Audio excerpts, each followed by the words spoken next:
Local and live. Covering Franklin and Washington counties, it's Let's Talk TriState. Dan DeDona here with the Local News 1 weekly report from Hagerstown, Chambersburg, Smithsburg, Fairfield, Waynesboro, and all the towns that make up our local community. We got five. We're going to start off today with 5 things to do this weekend, the 6th of March edition, starting off with downtown Waynesboro, which will be transforming into a confectionery paradise for the annual chocolate excursion. That'll be tomorrow, March 7th, from 2 until 5 p.m. Participants are invited to stroll down the downtown sidewalks, sampling chocolates and desserts from local restaurants and specialty shops. Tickets are $25 in advance, $30 at the door, and the afternoon will also feature the return of the Brownie Bake-Off contest. Proceeds from the event support Main Street Waynesboro's ongoing downtown revitalization efforts. Next up, you can also sweeten your day, except you can do it today on March 6th at the Grove Family Library at 101 South Ragged Edge Road in Chambersburg. They're going to have an event in honor of National Oreo Cookie Day. I didn't know there was such a day, but there you go. And at the library, they're going to be handing out Oreo cookies to visitors until supplies are exhausted. It's a tasty celebration. It's part of the Grove Family Library's ongoing community events calendar. Third on the list, the Chatty Chameleon.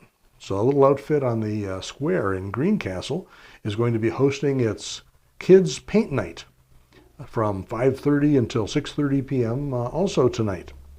Invites children to enjoy screen-free fun while expressing themselves through art in a safe and welcoming space.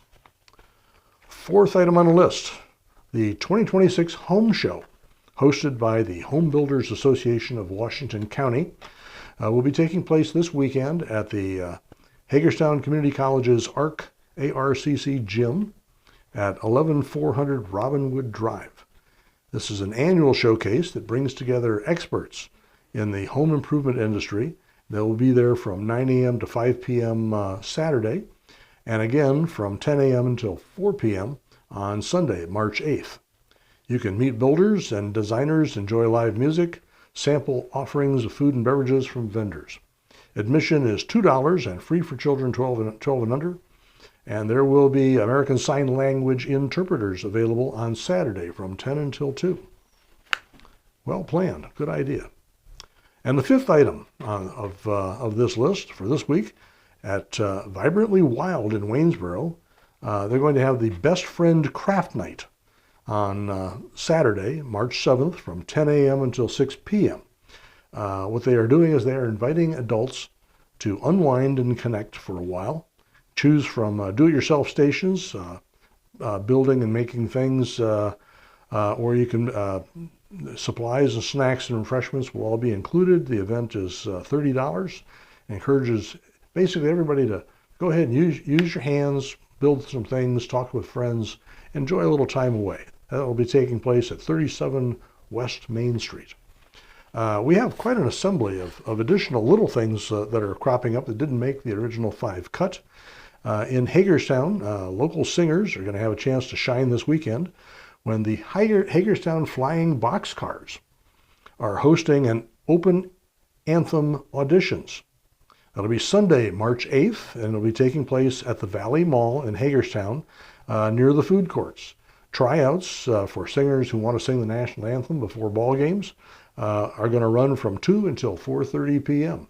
So if you've ever wanted an opportunity to do that, you see all those folks doing it on TV, this is your chance to get on the big screen. Wilson College is going to be hosting a seminar titled Hiring Practices and Workforce Planning, which is part of its Health Sciences and Business Program Strategic Seminar Series. This will be taking place Thursday, March 12th, with networking taking place from 5 until 5:30, followed by an expert panel discussion from 5:30 to 7. That'll all be taking place in the Harry R. Brooks Complex for Science, Mathematics, and Technology Auditorium. It is free to the public. Also on Saturday, March 7th, and Sunday, March 18th, the Chambersburg Community Theater will be holding auditions for their upcoming show, Steel Magnolias, which will be occurring later in the spring. That'll be May 1st to May 3rd, actually. For information about the audition and the show, go to localnews1.org and click on the link.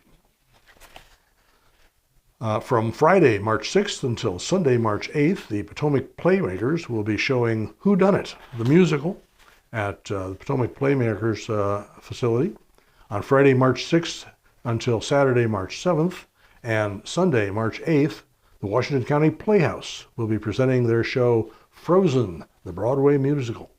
For information on that, also check the website. And finally, on Friday, March 6th, the Maryland Theater will be showing the Irish Comedy Tour. Show is suitable for those ages 18 and up because there is drinking and some language will be taking place on stage that is not suitable for minors. Once again, for additional information, check out the site. Okay, we're going to move now to. I'm actually going to do a summary of the past 2 weeks worth of news stories. Basically, we started this period with the end of a cold snap that may be slipping behind us now, but it did leave a mark. Chambersburg officials were responding to a number of questions about increases in utility costs over this period.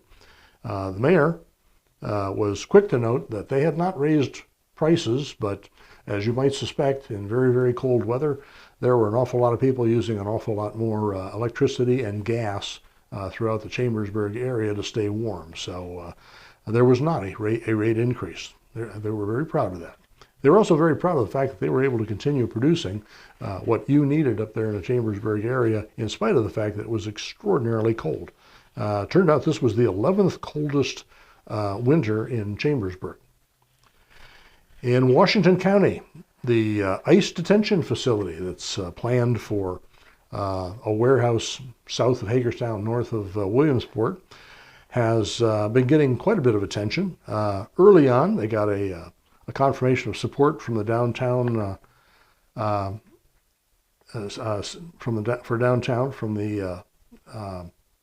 the city. The Maryland Attorney General, however, is suing the federal government because they say they haven't done the necessary environmental studies to support the proposed use.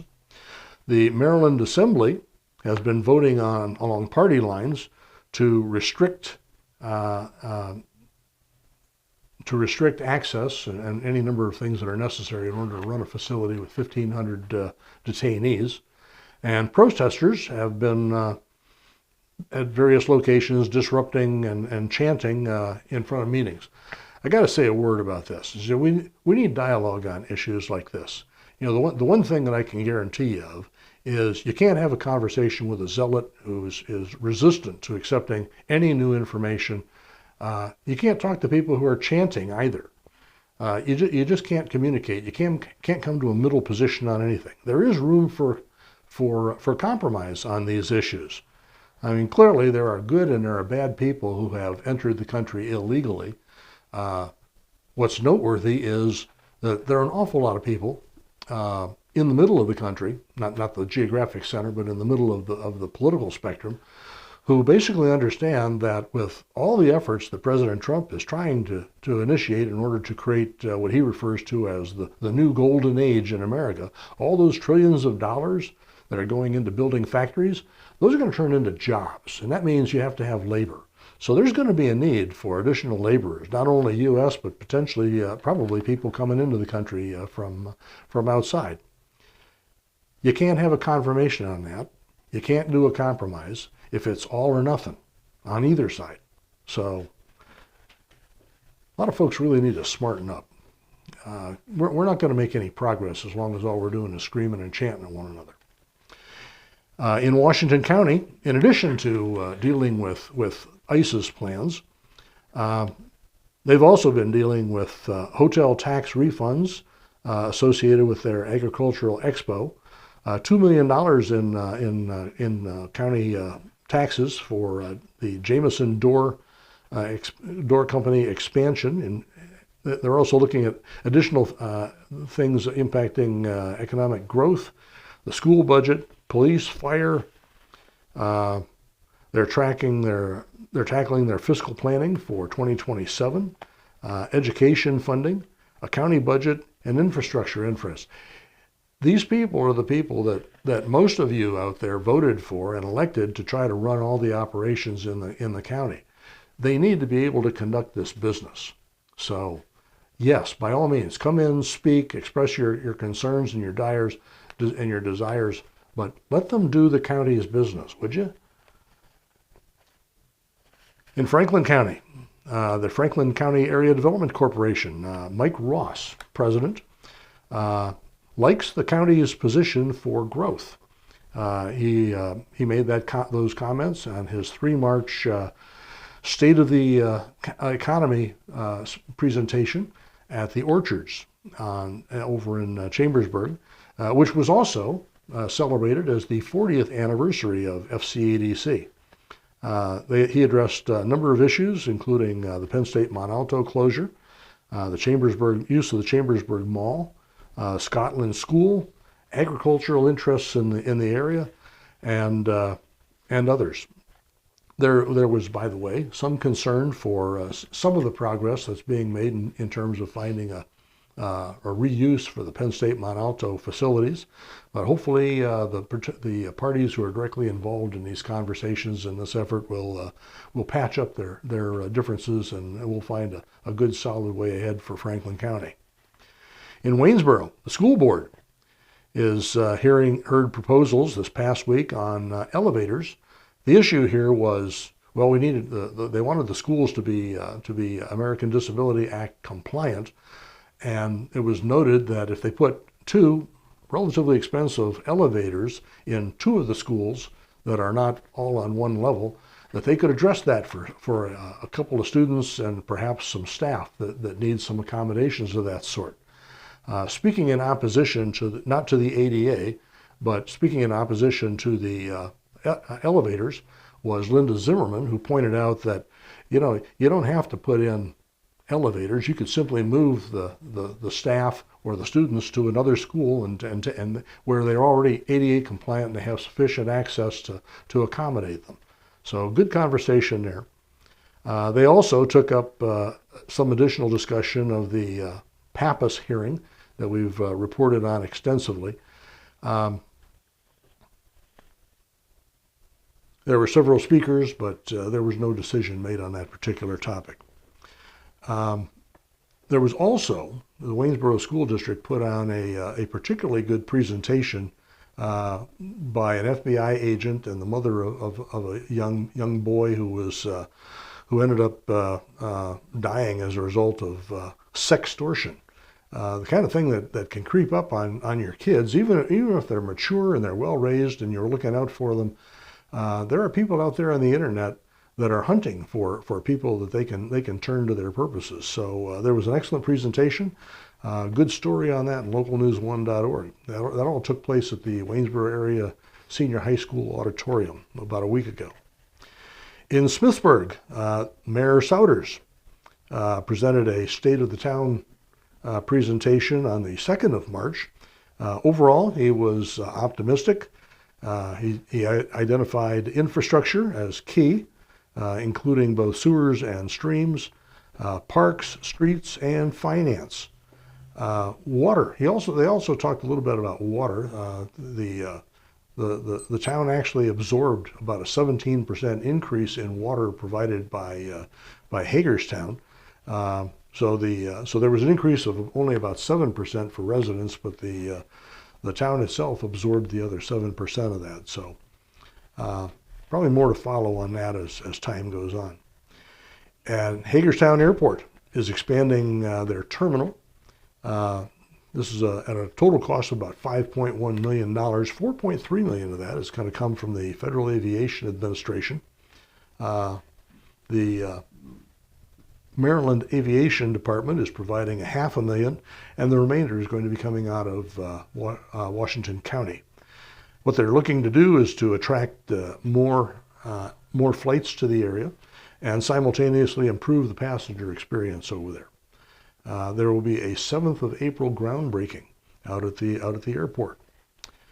Hagerstown's Housing Authority is seeking a $26 million federal grant to redevelop 361 housing units in the area. They have an 8-year, 4-phase plan that includes income and employment, education and workforce training, and senior stability.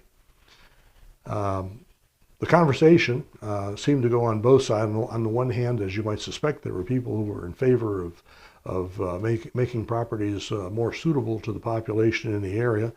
There seemed to be, on the other side, there seemed to be other concerns with the developer or development and how it was going to be managed, who's going to own the properties, and so on. So there will undoubtedly be more of that in future editions. In Franklin County, the commissioners considered comments on data centers, both with respect to power, water, and also environmental concerns. A number of people have come in and expressed their views on that. Chairman Flannery indicated that they have heard the public loud and clear, and they want to take steps to protect the community. They've produced a zoning guide, which, among other things, for any number of municipalities in Waynesboro who do not have zoning codes, it gives them a broad overview of here's how you might be able to handle this to your benefit, and so on. And they also addressed other business. If you take a look, one of the things that we're trying to do here more recently at localnews1.org is we're trying to give you roundups of a variety of activities that take place in different categories, especially municipal activity in Franklin County coverage. So if you keep your eye peeled for that, it will at least give you the bullet overview of what each of the different municipalities within our coverage area are doing. Quick way to keep track of who's doing what. In Waynesboro, M&T donated $25,000 to Habitat for Humanity in support of their 63rd home, which is being built in Waynesboro. Shifting to people news, we actually don't have any police news this week. I'm a little surprised because usually somebody out there is doing something nasty that the police have to deal with on all of our behalfs, but for whatever reason, in the past 2 weeks, there have been no reports of that sort of thing. So shifting to people news, the Washington County Commissioners, Derek Harvey, resigned to pursue business opportunities that better align with his family and personal goals. He is a retired colonel, and with an awful lot of activity taking place in the international government. This is a fellow who has an intelligence background and worked in international relations for a bit. So he may have been given an offer that's just too sweet to pass up. They didn't get into any of that. That's purely speculation on my part, but seemed to be a very good and qualified man. In Chambersburg, Wayne Myers, who owns the Norland Avenue Pharmacy and Carl's Drugs in Greencastle, has been named Pharmacist of the Year by the Pennsylvania Pharmacists Association. He has been very active advocating for pharmaceutical changes and guidelines, and he has also been an innovator in the pharmaceutical area. Franklin County Commissioners recognized Barbara Marshman, who is their communications coordinator for the county's emergency services organization. She earned an emergency number professional certification, which is the most prestigious designation for people working in the 9/11 area. So congratulations, Barbara. That's those folks do outstanding work. You should step back every once in a while. When you call 911, they link into fire departments, police departments, basically every kind of infrastructure that is maintained both by volunteers and by the government, and coordinates their activities in response to literally thousands of calls every single day. So being the communications communicator for 911 in the county, that's a big deal, and earning this award is really something. So congratulations, Barbara. The Washington County Chamber recognized 9 local leaders at their 27th annual Business Awards ceremony over at the Maryland Theater just recently. There's a list of all these different people. It's too extensive here for the time that we have available, but there's a list of all those people that won awards for this year.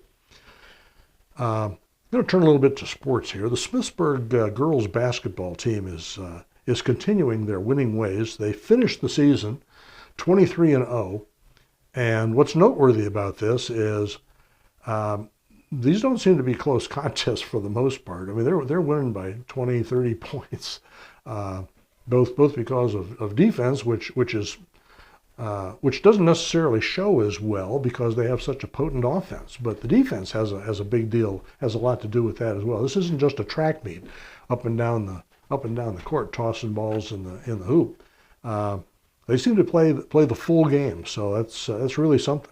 They're now in the state competition, and they're a real powerhouse. They won their first game, and they're working their way through the state competition.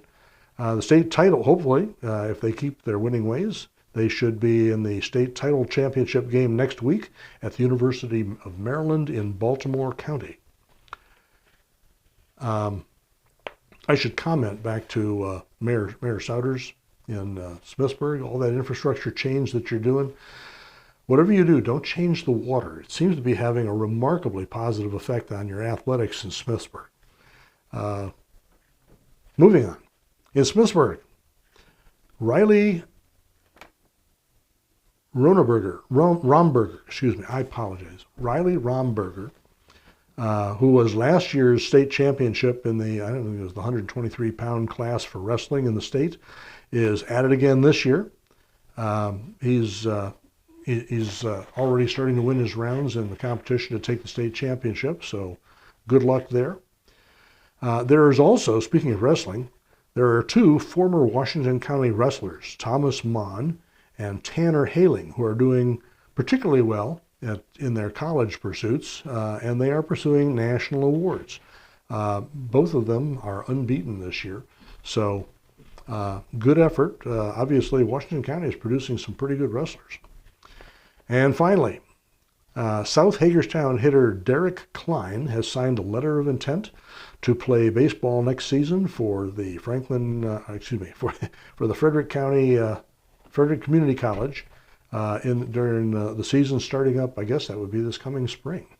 So there's so much more that we obviously trying to cover 2 weeks worth of news in the same amount of time doesn't allow us to get into quite so many additional topics. There's much more in health, entertainment, theater, and a variety of other topics that would be of interest to everybody in the mosaic that is our community.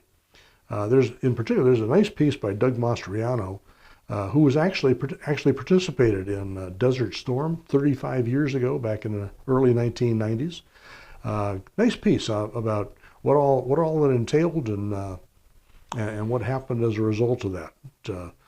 Kind of a reminder that you really shouldn't forget these kinds of events, because an awful lot of people did an awful lot of work to make sure that things turn out the right way. We're very proud to be the news source for Verstandig Media. You can see all the local news at localnews1.org. All local, no national. Even the state only gets a comment or two in Local News 1, and then only if they're actually talking about things that impact our local area. We're very proud to do that, and we make one last distinction for you. Local News 1, we are online, but we are not social media. We are a newspaper without the paper. Vetted, accurate, and timely is what we shoot for every single day. And with that, we will leave you with a thought to ponder for this week. If a youngster won't take a nap, is that considered resisting arrest? Bada bing. Have a great week.